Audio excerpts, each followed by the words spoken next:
स्वागत है प्यारे बच्चों आपका आपके अपने YouTube चैनल स्पीड विद्या ज्ञान में। कल हमने निर्देशांक ज्यामिति चैप्टर शुरू करा था। आज हम उसी के कुछ प्रश्न हैं जिनको करेंगे।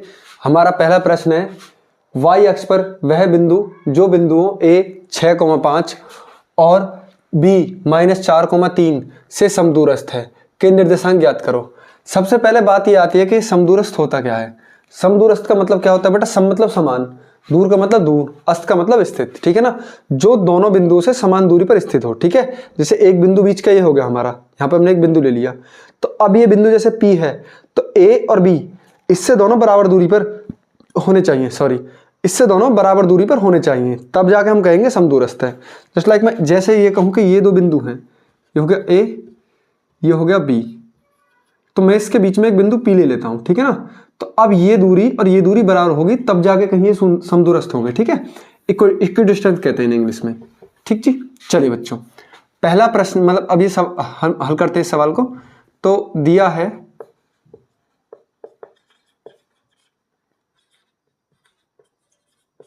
बिंदु A के निर्देशांक कितने हैं बेटा? 6,5। ऐसे ही B के निर्देशांक हो जाएंगे -4,3। ठीक है ना, माना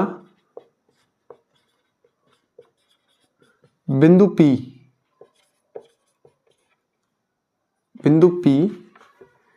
और वो क्या मानूंगा मैं? देखो ये कह रहा है y अक्ष पर, तो y अक्ष पर x की वैल्यू 0 होगी और y की मैंने मान ली y। ठीक है ना, माना बिंदु P बिंदु A व B से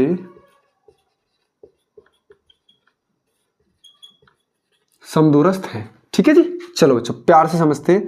तो दो बिंदु जब बराबर हो जाएगी तो दो बिंदु हो जाएंगे, एक तो PA बराबर PB हो गए। ठीक है, अभी मैंने चित्र बनाया भी था कि ये A होगा, ये आपका P हो गया और ये हो गया आपका B। तो ये दोनों दूरी कैसी होंगी आपस में? बराबर होंगी, PA बराबर PB। ठीक है ना, चलिए बच्चों, PA यानी ये x1 y1 और x2 y2, तो फॉर्मूला वही हो जाएगा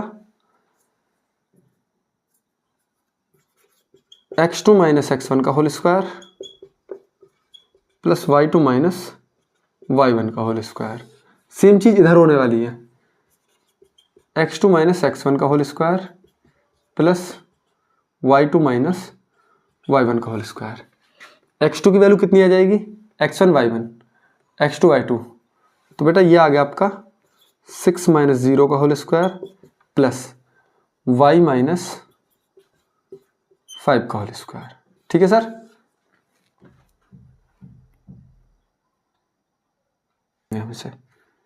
इसमें से तो 5 - 5 आएगा बेटा, यहां पे करो इसे। अब ये वाला लेना है हमें, तो x2 - x1 यानी कि ये हो गया आपका -4 - 0 का होल स्क्वायर प्लस 3 - y का होल स्क्वायर। अब मैं इनका क्या कर देता हूं,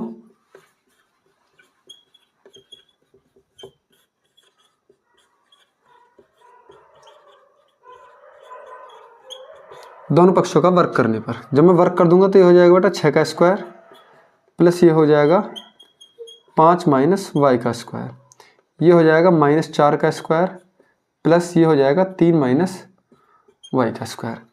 6 का स्क्वायर 36 प्लस a - b का होल स्क्वायर लग जाएगा, a square -b square minus के 2ab। यहाँ 4 का स्क्वायर 16 हो जाएगा प्लस यहाँ भी a square plus b square और माइनस के 2ab। ठीक है बच्चों, ये y स्क्वायर से y स्क्वायर कैंसिल हो जाएगा, ये 25 से 16 और 9 25 कैंसिल हो जाएंगे। क्या बचा अब यहाँ पे? 36, ये y उधर हो जाएगा और जाके हो जाएगा माइनस का 6y प्लस के 10y, तो 36 बराबर आ जाएगा आपका 4y और y बराबर आ जाएगा बेटा आपका 9। ठीक है ना, यहाँ से 9 चौक 36 हो जाएंगे, y बराबर 9 आ जाएगा। तब निर्देशांक जो आएंगे वो कितने आ जाएंगे? 0,9, क्योंकि मैंने माने थे कितने? P बराबर माना था 0, y। ठीक है ना बच्चों, तो हमारा आंसर आ गया बेटा ये 0,9। चलिए बच्चों चलते हैं अपने अगले प्रश्न की तरफ। प्यारे बच्चों ये प्रश्न है जो आपको घर से करना है। एक्स अक्ष पर स्थित एवं बिंदु 5,-2 तथा -3,2 से समदूरस्थ बिंदु के निर्देशांक ज्ञात करिए। एक वाई अक्ष वाला मैंने आपको करा दिया है, एक्स अक्ष वाला आप करेंगे। आप उसके निर्देशांक मानेंगे बेटा x, 0, क्योंकि आप जानते हैं एक्स अक्ष पर y की वैल्यू 0 होती है और y अक्ष पर x की वैल्यू 0 होती है। ठीक है, चलिए बच्चों अगला प्रश्न है बिंदु A -4,0, B 4,0 व C 0,3 एक त्रिभुज के शीर्ष है, वह त्रिभुज होगा। यानी हमसे 3 शीर्ष दे दिए हैं। अब हमसे ये पूछा जा रहा है कि बताइए आखिरकार ये त्रिभुज है किस प्रकार का, समकोण त्रिभुज है, समद्विबाहु है, समबाहु है या विषमबाहु है। ठीक है, तो त्रिभुज की पहचान कैसे करेंगे? कुछ नहीं करना है बेटा, बस सिर्फ आपको वही वाला फॉर्मूला लगाना है, दो बिंदुओं के बीच की दूरी वाला। पहले मैं यहां से निकाल लूंगा ए बी निकालूंगा। ए बी कितना होता है बेटा? x2 - x1 का whole square plus y2 - y1 का होल स्क्वायर बराबर ये कितना आ जाएगा बेटा? 4 चौक 16 यानी 8 आ जाएगा। ये 8 का स्क्वायर बराबर हो जाएगा बेटा ये आपका 8। एक बार बिंदु चेक कर लें, -4,0। ठीक है बच्चों, ये आ गया आपका 8। फिर मैं निकालूंगा बी सी। ठीक है, बी और सी में x2 - x1 0 और -4 का होल स्क्वायर। बेटा प्लस क्यों हो गया? क्योंकि माइनस का 4 है। ठीक है ना, तो माइनस माइनस प्लस हो गए। फिर है आपका y2 - y1, 3 में से 0 चला जाएगा,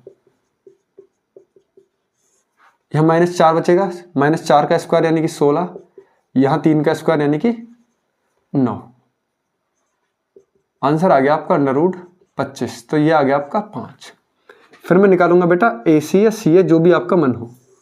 AC निकाल रहा हूं मैं, x1 y1 x2 y2, तो x2 - x1 0 - 4 यानी +4 हो जाएगा, ये प्लस 3 - 0,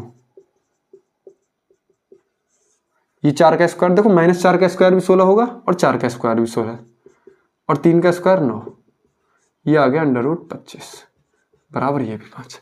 तो यहां मैंने क्या देखा? यहां मैंने देखा कि BC बराबर AC, और जब भी किसी त्रिभुज की दो भुजाएं बराबर होती हैं तो बेटा वो कैसा होता है? समद्विबाहु त्रिभुज। समद्विबाहु त्रिभुज। ठीक है, ये हो गया हमारा आंसर। चलिए बच्चों ये प्रश्न है अब अगले फॉर्मूले पर, और फॉर्मूला इसमें लगेगा दो बिंदुओं के बीच की दूरी वाला। ठीक है, प्रश्न है बिंदुओं A -4,2 तथा B 5,6 को जोड़ने वाले रेखाखंड का मध्य बिंदु P a/8,4 है, तो A का मान ज्ञात करो। सबसे पहले क्या है कि दिए हुए बिंदु, यहां x1 बराबर और y1, x1 कितना -4 और y1 कितना है 2, x2 और y2, x2 कितना बेटा 5 और y2 कितना बेटा 6। बस फिर कुछ नहीं है। सूत्र क्या होता है बेटा? x1 + x2/2 y1 + y2/2 बराबर ये है मध्य बिंदु के निर्देशांक। लेकिन ये हमें दिया कितना है बेटा? ये हमें दे रखा है a/8,4। ठीक है, x1 कितना है बेटा? -4 प्लस x2 कितना है 5/2, y1 कितना है बेटा 2, y2 कितना है बेटा 6/2 बराबर a/8,4। 5 में से 4 जाएंगे तो 1/2, 4 और 2 कितने हो जाएंगे 6, मतलब 6 और 2 8, 8/2 हो जाएंगे बेटा 4 बराबर a/8,4। यहां देखो ये वाली वैल्यू भी x की है, वो वाली वैल्यू भी x की, ये वाली वैल्यू y की है, वो वाली वैल्यू y की है, तो y बराबर हो गया, x बराबर हो जाएंगे a/8 बराबर 1/2, a बराबर हो जाएगा 8/2 और a बराबर आ जाएगा आपका 4। ठीक है, तो ये आ गया बेटा a का मान। प्यारे बच्चों, इसी खूबसूरत से सवाल के साथ हम आप आज की क्लास से विदा लेते हैं। और मिलते हैं आपको अगली क्लास में। आज की वीडियो काफ़ी छोटी है, ठीक है। और आपसे रिक्वेस्ट है बेटा, चैनल को सपोर्ट करो। मैं आपको सारे के सारे मोस्ट इंपोर्टेंट क्वेश्चन ही करा रहा हूँ। चलिए मिलते हैं अगली वीडियो में, तब तक के लिए अपना ख्याल रखिए और खुश रहिए। जय हिंद।